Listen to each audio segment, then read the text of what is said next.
Good afternoon. This is the House Appropriations Committee. I'm Maggie McIntosh, Chair. We're here with the Vice Chair, Mark Chang, and committee members, and we have 4 bills that we're going to be dealing with. 3 bills and 1 concurrence, and I'm going to have staff walk through the bills with me, okay? So, Michelle, you ready to go? Yep, Senate Bill 376. Actually, Delegate Solomon's going to describe that one. Okay, thank you. Delegate Solomon. Thank you, Madam Chair. This is a bill from Senator Kagan, a program within the Department of Commerce that would help nonprofits sort of bridge the gap with loans of up to $25,000 when they apply for things like federal funding or other large grants. Particularly small nonprofits often have a difficult time in waiting. Obviously, the budgets are pretty small, so this is a program that's already in existence. It's been fairly small because there isn't a fair amount, there isn't more money in there to allow more nonprofits to be able to access it. So we've heard that kinds of issues within the health department, and so they are overwhelmed. One, are overwhelmed by the issues surrounding the pandemic, and as Delegate Resnick said, they are receiving significant funding from the CARES Act and from, and the governor has appropriated that. And we did also, and the Relief Act.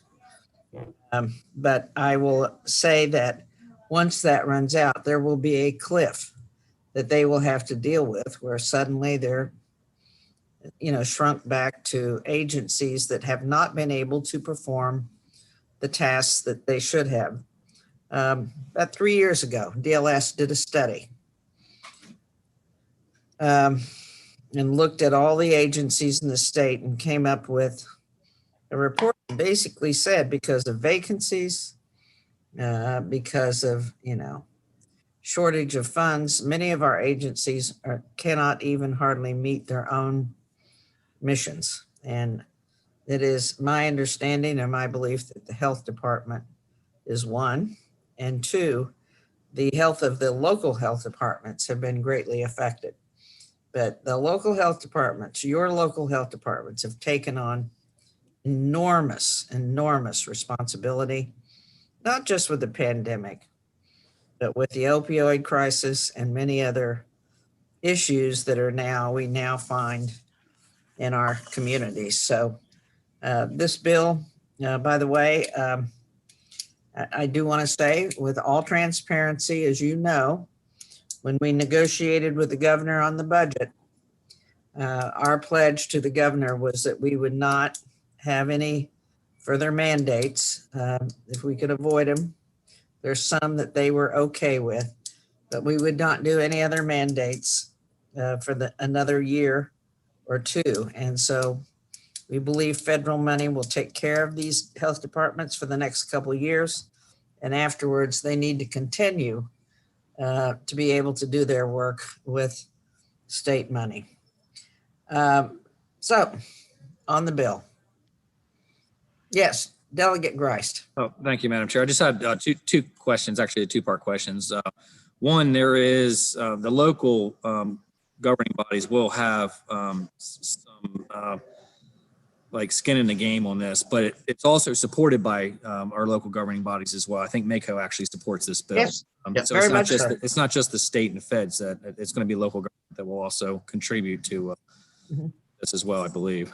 I'm very glad you mentioned that because Delegate Grice, I really am glad you mentioned that because the, who I'm hearing from is not the state, but local health departments are the ones who are contacting this office. And you're absolutely right. They are the ones who have the skin in the game, and they're the ones who we need to get, something so they can cover their skin. This is really important to them. Delegate Beitzel. Yeah, I was just checking here on the cross-file, the House bill. There's no action on that bill. Is there? We did not have any action on that bill, and it wasn't until after the budget negotiations that B&T let me know, let the governor's office know that they wanted to move on this bill, okay? So we're just So moving we the have it Senate here, bill. but I Delegate want to President amend it. bills. I want to amend it to keep Okay. in line with the pledge that we made to the administration, okay? All right. Thank you very much, Madam Chair. You're very welcome. And I'm perfectly fine with that, by the way.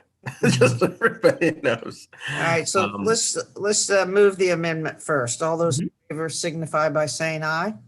Aye. Aye. Anyone opposed to the amendment, which delays? All right, on the bill, as Move the bill. amended, Second. all those in favor signify by saying aye. Aye. Anyone opposed? Thank you very much. And I'm very pleased, by the way. Oh, Delegate Novotny, are you in opposition? Delegate Novotny? In opposition. You what? Are you or aren't you? I saw your little hand go up. Yes, sorry. That's In okay. opposition. You're in opposition. Okay. All right. I do want to thank everybody, by the way, for a very bipartisan vote on this bill. I think it's really important. So thank you. All right. Now we have Senate Bill 859. Senate Bill 859, the committee is secondary on this bill. This bill establishes the appraisal gap from historic redlining financial assistance program and the fund within the Department of Housing and Community Development, and has reporting requirements. It's the exact same cross file as the House cross file, which passed 109 to 25, but we weren't secondary on the cross file, but a number of you voted against this on the floor. Okay. So there are no amendments. Nope. Right, there are no amendments. All right. So, but several folks voted against this on the floor. So just be mindful of your vote so you can be consistent. Senate Bill 859, all those in favor signify by saying aye. Aye. Anyone opposed? Anyone opposed? And Joni, Novotny, Greist, Kettleman, Beitzel. Okay, thank you. We have one concurrence, House Bill 251. House Bill 251 alters the Maryland Funding, Accountability, and Transparency Act. We already passed the Senate cross file. The Senate added an amendment on to authorize the judiciary to transfer up to $12 million from the general fund appropriation for the judiciary to the Circuit Court Real Property Records Improvement Fund. Do we need to, that amendment? We need to do that amendment in order for them to make a transfer. Is that? Yeah. Okay. And what was the bill? 251? Yeah, House Bill 251, the Maryland Funding, Accountability, and Yeah. Transparency Act. Yeah, good. Okay, on the amendment, all those in favor signify by saying aye. Aye. Anyone opposed? On the bill as amended, all those in favor signify by saying aye. Aye. Anyone opposed? Very good.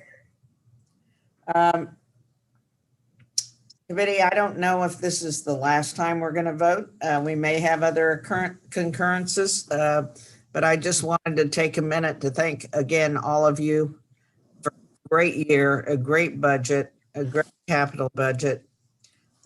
Really good work in our subcommittees. And I think we all need to take a moment and thank our staff, in particular, Michelle, Ken, June, Cherie, Jeannie, Helen, everybody that has kept Dana, of course, Dana. Everybody who's kept us going and kept us Zooming and kept us doing everything that we have been doing. I can't thank staff enough. I mean, I was absolutely a wreck before session began, trying to figure out how earth. We would do all of these voting sessions and move bills and get things done. And Dana, Cherie, Jeannie, and Helen have done a marvelous job. And this is Michelle's first year as lead staff person for the council. And, you know, I said to her earlier, and I mean it, she's a rock star, okay? And Ken, June, you came on, not having been on appropriations. I know you've been other places and had a feel for and knew what we did, but you have just blended in and have done a great job working with the subcommittees. So thank you, everybody. And if this is the last time I have a chance to say thank you to all the members, so be it. You know, I love you. And you know that I won't miss you during interim until about June. And then I'll start bugging you for kind of what work we ought to be doing. So thank you so much, everybody. Thank you, Madam Chair. Thank you, Madam Chair. Thank you. Thank you, Johnny.